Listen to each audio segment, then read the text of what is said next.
His children come vis-a-vis their grandfather and all that, and that was all fueled from Montecito. Well, that has all now gone sour. That's all now gone really bad for the Sussexes. Well, absolutely, but don't even believe that there were 5 options. What you really saw were Harry's and Meghan's fantasy narrative, which they call the truth. These are people who are famous, seek to influence us, seek to profit from their fame, and seek in one way or another to manipulate their image as they stay up the greasy pole. And that was entirely Meghan's making, because she wanted to go back to California. So the Queen rightly said she's brainwashed him. They're struggling now. I mean, that's the truth. They're struggling financially, they're struggling reputationally. On what I think is a much bigger threat to the royal family than Andrew. Tom Bower spent 5 years being told he'd gone too far. 5 years later, the deals are gone, the charity is in trouble, and the phone has stopped ringing. Now Tom Bower is saying something harder than anything in either of his books. Not that they're struggling, that it's finished. Here's why. The Diana card, just as I would say that, unfortunately, in some way, Meghan plays the race card, is always the victim. And the victim is always gets unquestioned sympathy without question. That's the way it plays at the moment in society. 1. The Hollywood money never came. When they left, the plan was simple. Trade the palace for Hollywood, keep the fame, lose the rules, and let the studios pay for it. For a while, it looked like it might work. The Netflix deal, the Spotify deal, enormous numbers attached to both, reported on both sides of the Atlantic. In 2020, there were serious people in Los Angeles who believed this couple would become a production empire. Then Spotify ended after a single season and 12 episodes. The Netflix relationship cooled into something far smaller than what had been announced. And the word that started following them around wasn't royal. It was grifters. She is just a hugely ambitious, grasping person. And I think that is, in the end, what brings her down, that there is nothing original about her. She's tried her hardest through Netflix and all the various podcasts to be able to borrow a very indicative individual furrow and prove herself unique, and has consistently failed to do that. And the reason why, I may just say why it's so fascinating, is because, of course, they are global characters, they're global celebrities. They've caused enormous damage to the royal family. Tom Bower saw it coming before anyone was willing to say it aloud. His verdict now is blunt. The Netflix series is finished. There's no great podcast. They don't generate any money, and he doesn't see where either of them goes from here. Here's the part Bower keeps returning to. Those deals were never just income. They were the proof that leaving had worked, the evidence that you could walk away from a 1,000-year-old institution and land somewhere better. When the deals collapsed, the evidence collapsed with them. When I started the book starts in the cusp of their fame 5 years ago, when they had the Netflix series, his book, the As Ever series, the Netflix series, everything. They thought they were going to be absolutely riding high, but the book chronicles their decline and their now desperation for money and for revalidation as royals. And they're in a very bad situation. And the book describes, I think, in gripping detail, how that descent has occurred. But the money drying up isn't the expensive part. That comes at number 3. 2. Nothing to sell but themselves. Every entertainer eventually gets asked the same question. What else have you got? Tom Bower's answer is the harshest thing he says in the entire interview. There was never anything underneath. No writing, no producing, no craft that existed independently of the name they were born with or married into. Just the story of leaving, told again and again in a slightly different format each time. You can sell that story once, maybe twice. Oprah was the first sale. Spare was the second. Netflix was the third. By the fourth telling, the audience already knew the ending. She couldn't find huge fame and fortune on her own accomplishments. Her problem is she has very limited talent. She isn't a great actress, to say the least. She doesn't actually come across as someone of great warmth when she's not acting. There's no mystery about her. She is just a hugely ambitious, grasping person. And I think that is, in the end, what brings her down. Bauer puts it down to a lack of original talent combined with an exaggerated sense of self-importance. And that combination is fatal in Hollywood specifically. Los Angeles will forgive almost anything except being boring. Music, it will work with difficult people, expensive people, unreliable people. It will not keep working with people who can't deliver an audience. And there's an irony Bauer enjoys pointing out. The couple who demanded to be judged on their own merits rather than their titles ran into exactly one problem. Hollywood took them at their word. She would have been seen a few times a year at various venues. Harry would have retained his popularity. People would flock to see him and listen to him, and she would have had a very comfortable life. But she thought she knew better. And there is something which is absolutely true in this world, that as you go up, many people are waiting to see how you come down.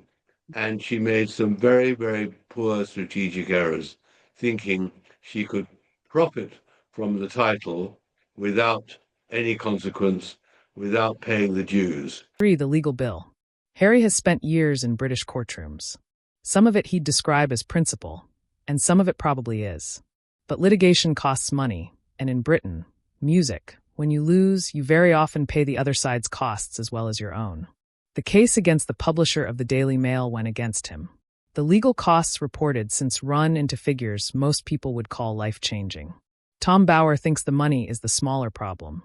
His warning is that if these cases keep going badly, Harry ends up branded a man whose evidence wasn't honest or sincere. He's tarnished by losing a case which has cost them at least £50 million in costs. For Harry now, it's downhill faster than he can imagine. And I don't think he realised until today the trouble he's in, because this isn't just a defeat in a civil case. This is Harry being exposed as not telling the truth under oath. And Bauer reaches for a specific comparison when he says it. Andrew, that word was chosen deliberately. It isn't a comparison about behavior. It's a comparison about what that family does with someone once the courts have finished with them. Andrew wasn't exiled because of what he did. He was exiled at the moment his presence became a liability the institution couldn't carry. The monarchy has already shown it will amputate a son. Everyone watched it music happen. And the man who watched it closest is now facing his own reputational judgment in the same. Of course, it's been hugely damaging, and the popularity of the royal family has fallen because of Meghan and Harry's antics. So I think the king right now, his best bet would be to distance himself completely, make it clear to Harry that the Sussexes are not welcome at all in Britain for a very, very long time. And Harry just will have to reflect how he's going to reorganize the next few tens of years of his life. Number 4 is the one that hurts him personally. For Invictus is losing its backers. Whatever anyone thinks of Harry, Invictus is the real thing. Wounded servicemen and women, competing, rebuilding, finding something on the other side of what happened to them. His best idea and his most defensible achievement. Nobody serious argues otherwise. Now, the sponsors are getting harder to find. Tom Bauer's explanation is unsentimental, music, because corporate money is unsentimental. We're now talking about an international sports competition, which is very, very worthwhile, which, of course, has fallen into the clutches of Meghan, because she exploits it mercilessly to promote herself and her clothes. And the moment she leaves the venue, whether it's Vancouver or Düsseldorf or whatever, the interest in the games falls to zilch. And of course, she hoped to do exactly the same in Birmingham in July. That's what Harry asked the king to facilitate. A sponsor signs a check for goodwill. That's the entire transaction. The moment the goodwill becomes complicated, the moment their logo sits next to a name that starts arguments, the calculation changes. And corporations don't announce a withdrawal, no statement, no explanation.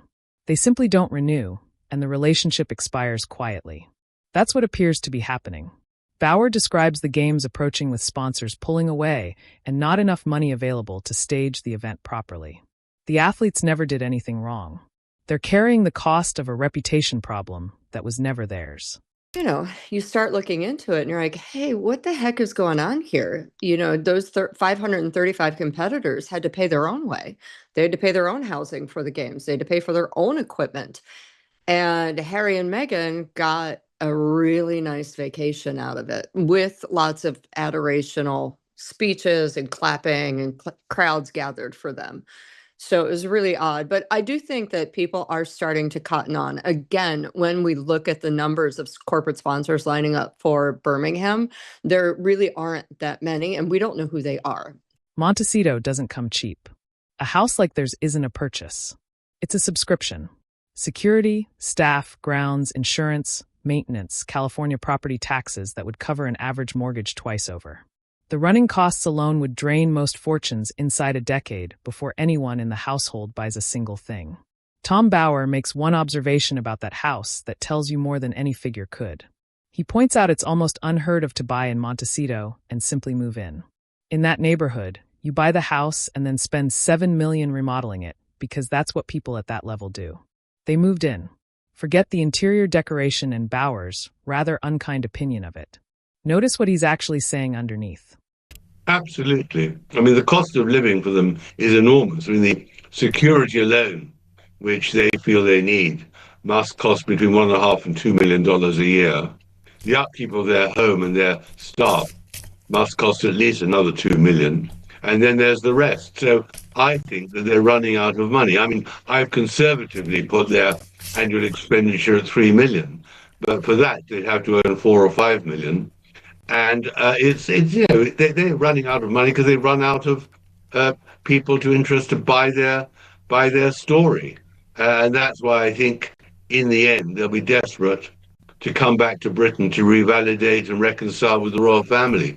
In Montecito, moving straight in without touching anything is what people do when the money has a limit. And against those costs, what's coming in speaking fees, a handful of endorsements. Bower doesn't believe the arithmetic works. And it's difficult to see how it could. Which brings us to what Bower believes they're actually planning. Number 6, the return that can't happen. Tom Bower believes they're trying to come back, not to royal duties, to royal proximity. Close enough to be photographed at the right events, close enough to matter again, close enough to be bookable. Well, I think you can summarize it in 2 words: desperation and failure. They have reached a sort of a headwind. They run out of ideas. They can't do any more work for Netflix or Spotify or any of the main streamers. And their finances are basically in jeopardy over the long term. And Meghan is someone who is desperate for fame. She's desperate for recognition. She's desperate for money, of course, and status. And it just seems to her that a visit to the royal family in Britain would give her or restore to her the credibility she once had. There is exactly one price on that door: an apology. And Bower is emphatic. It will never be paid. They're not apologizing. He says they've shown no contrition whatsoever for what they've done over the last 5 years. Here's the trap, and it's a perfect one. An apology admits Oprah was wrong. Its spare was wrong. It admits that 5 years of grievance, 5 years of telling the world they were the wronged party, was a mistake from the beginning. An apology doesn't just cost them pride. It costs them the entire story they've been selling since 2020. It confirms every criticism their harshest critics ever made. They cannot pay that price. So the door stays shut, and Tom Bower doesn't expect it to open. Well, I don't think we know anywhere near the end game yet. I think you've got to go back a step and remember that Harry said he'd only come back if the royal family publicly apologized to him for the appalling treatment he suffered as a child, and apologized to Meghan for the appalling way in which she had been treated after she arrived in the royal palaces in 2016. We don't hear any apology whatsoever. That means straight away that they're not coming back on their terms. But I'm not sure if the terms have yet been agreed. 7. Archewell's paperwork problem. The foundation launched with real ambition. Then the state of California declared it delinquent, not in good standing, not permitted to raise or spend money as a charity, which is essentially everything a charitable foundation exists to do. In fairness, and this matters, the cause was administrative. Fees filed incorrectly. Reportedly, nobody there knew until the delinquency notice landed. It was subsequently put right. But Tom Bower's argument was never about the paperwork. It's about what the paperwork exposed. His view is that the foundation became more about appearances than long-term impact, and that this damaged its credibility in a way that's very hard to repair because a serious foundation properly staffed does not lose its legal standing in its home state because nobody was watching the filings. That doesn't happen to organizations with functioning back offices. It happens where the launch was the point and the operation was an afterthought. Donors noticed. Bower says donors always notice. Leaked financial details from the Archewell Foundation. That's quite fascinating because it shows that there's two donors who've given one of them 15 million and one 3 million. There's been speculation whether or not that 50 million came from Oprah Winfrey in return for that big television exclusive that the couple did with her. But it's fascinating that these records also show that their ability to raise money from the public seems very small, only about $5,000. You're absolutely right. And I think where the problem lies is the fact that Harry and Meghan, when they do have a camera in front of them and when they are in a position to communicate with the public, they're not promoting that charity. They're typically complaining about what's going on in their lives or what happened 4 years ago. 8. He lost Centibale. Centibale was Harry's charity in the truest sense. Founded in his mother's memory, working with children in Lesotho affected by HIV. 20 years of his life begun when he was barely an adult. He is no longer part of it. His departure came alongside a public dispute involving the chair and the board. Messy aired in the press, accusations traveling in both directions. It was not a graceful exit from anything. Set the rights and wrongs aside, because Tom Bower's argument doesn't depend on who was right. Well, it's more than that, you see. It was a battle for control. And in the battle for control, which Harry was losing, they seek to force Sophia Chanduka's resignation, to dismiss her. And she, because she's a lawyer and much more clever than Harry and his good friend Dyer, goes to the court to prevent her dismissal and forces an investigation by a thing called the Charity Commission, which looks into the way the charity is run. What's left when you strip out the details is a pattern. Music, Centibale, then the Invictus sponsors, then the Archewell donors, 3 organizations. Music, different countries, different leadership. One common factor running through all 3. Bower's conclusion is that Harry's public value has been in continuous decline, and that people who once wanted his name attached to their work are quietly deciding they'd rather it wasn't. Harry doesn't like being pushed around. He got rather bored with having to play polo to raise money for his own charity. And he didn't even go and visit the charity for all those years. So she tried very, very hard to relaunch it and get the finances switched to America. And he did everything he could, really, to sabotage her. That was really the awful thing, that she and he did not get on. And as the book shows, it all started their huge row at a charity polo match in Florida. Number 9 is the one the family itself decided. 9. The bridges are gone. Family rifts usually heal. Someone falls ill. Someone has a baby. The years where the sharp edges off, and people find their way back to the table.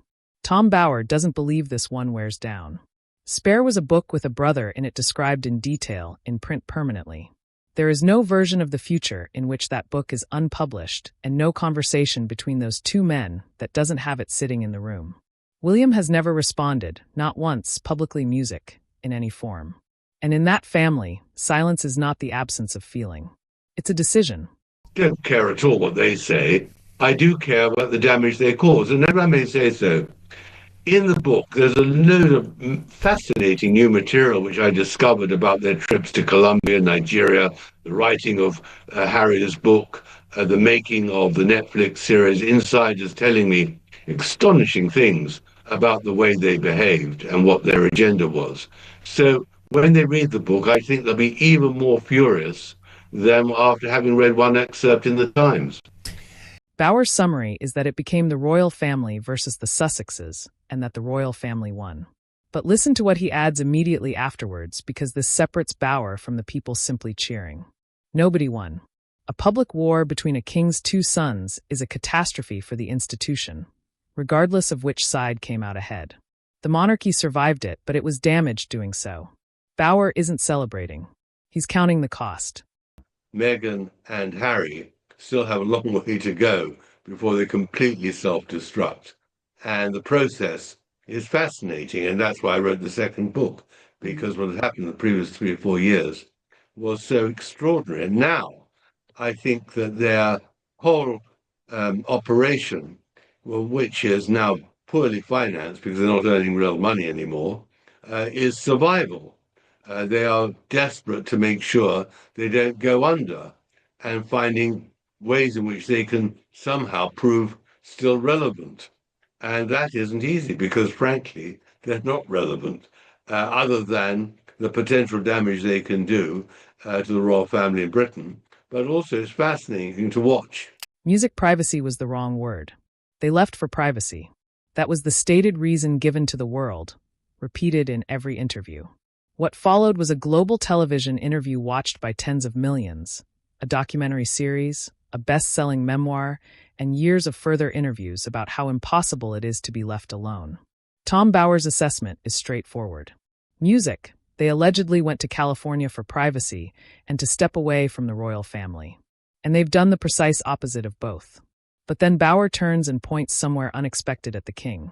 His view is that Charles has been weak throughout. He should never have agreed to royal titles for the Sussex children after the Queen's death.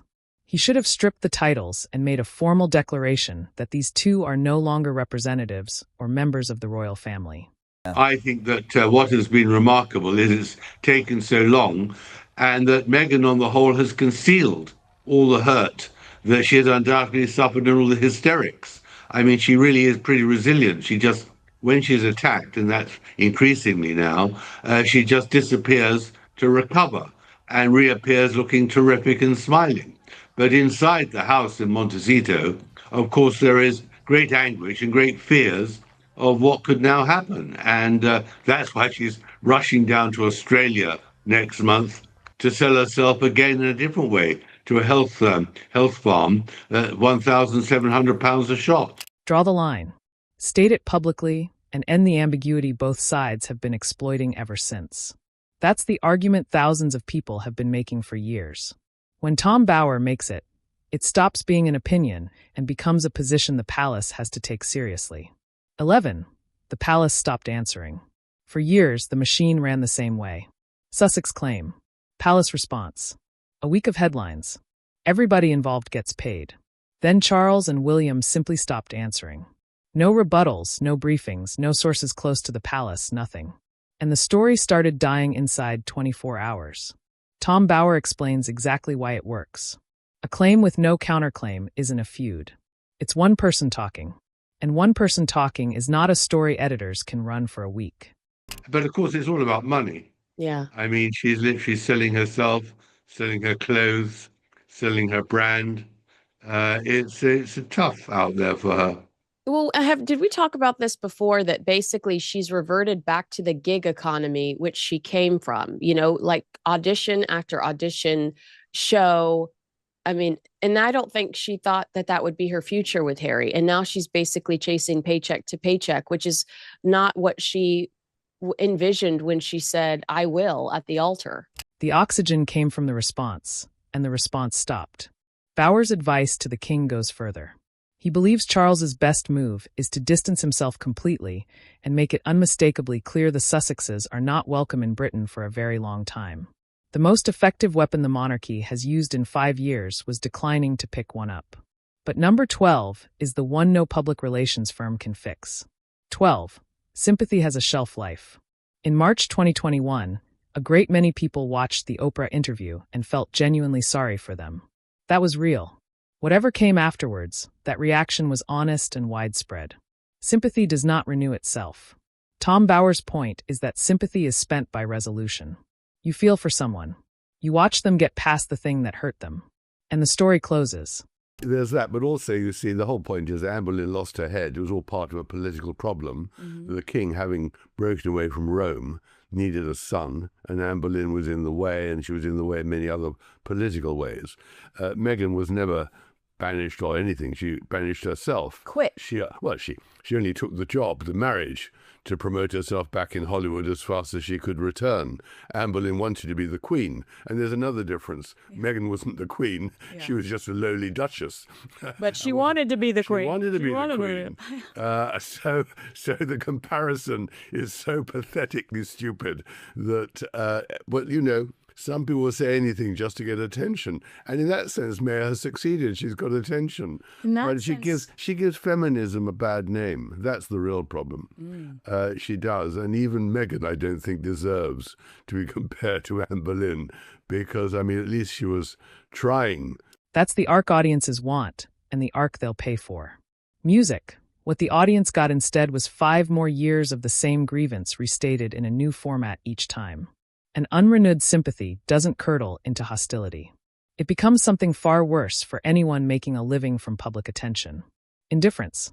Music. Bauer describes a couple who developed a style where being a victim mattered as much to them as being a winner. He believes that strategy no longer sells, that companies are now cautious about working with them because of the controversy that follows, and that the public interest they once commanded has faded. 13. The people who left. This is the quiet one, and Tom Bauer delivers it almost music gently. Harry grew up surrounded. Army friends who couldn't have cared less about his surname and had seen him at his worst. Old schoolmates, cousins, household staff who'd known him since he was a small boy walking behind his mother's coffin. Most of those connections are gone. Some to distance, some to choice, some because the memoir made being his friend an expensive proposition. Harry doesn't want to know any of that truth. That's the trouble with Harry. He just likes, because in a simple way, the paparazzi murdered my mother. Well, it wasn't as simple as that at all. And she was a person who not only manipulated, but also went through quite a lot of men after Charles. She was a beautiful woman. There were many men who chased her, and she reciprocated. She was having a good time too.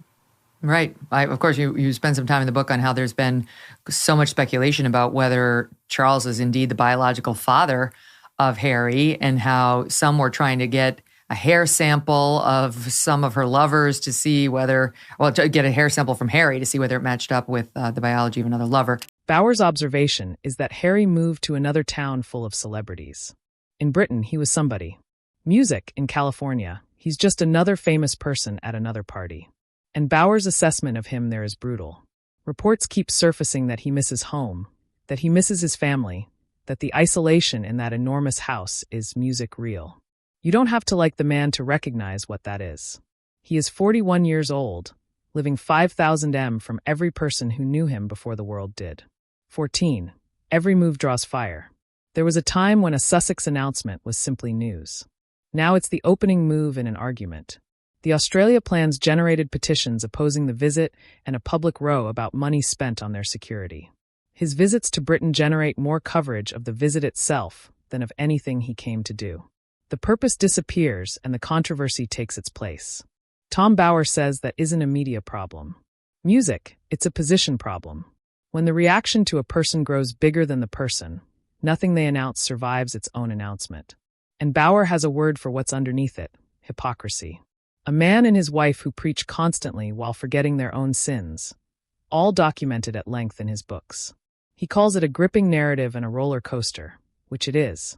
Nobody ever asks them, do you regret having lied to Oprah Winfrey? Do you regret having lied on Netflix and all the magazine interviews? Don't you see what a terrible mistake you've made? And are you prepared to apologize? Oof. That, I think, is what we're waiting to hear. That's so funny that you mention that, because when I was with some fans of the royal family, supporters of the royal family earlier this week at Buckingham Palace, they did say, I don't want Harry back, but if I had to take him back, he would need to apologize to his family publicly, and he would have to apologize to the United Kingdom.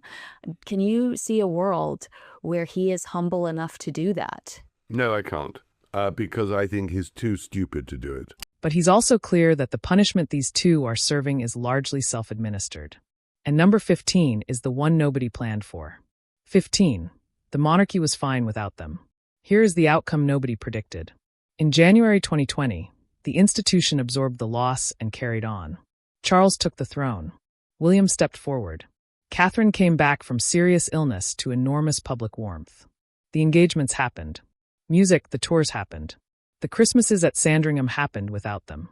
And the photographs looked exactly the same. Nothing broke. Tom Bower's closing judgment is the coldest thing in the interview. Instead of being remembered for what they contributed to the institution, Harry and Meghan will be remembered almost entirely for their conflict with it. Music, that's the legacy, not the work, the war. And underneath that sits the thing Bower has been circling for 5 years and 2 books. Harry's greatest asset was always the simple fact that he was Prince Harry. That title opened every door he has ever walked through, including all the ones in California. Bower's argument is that without it, Harry has never managed to build an independent identity at all. The recognition still depends entirely on the name. So that's the position now. Too far outside to be royal, too dependent on it to be anything else. Tom Bower isn't saying they're finished today. He's saying there's no version of the next 10 years where any of this improves without the one thing they will never do.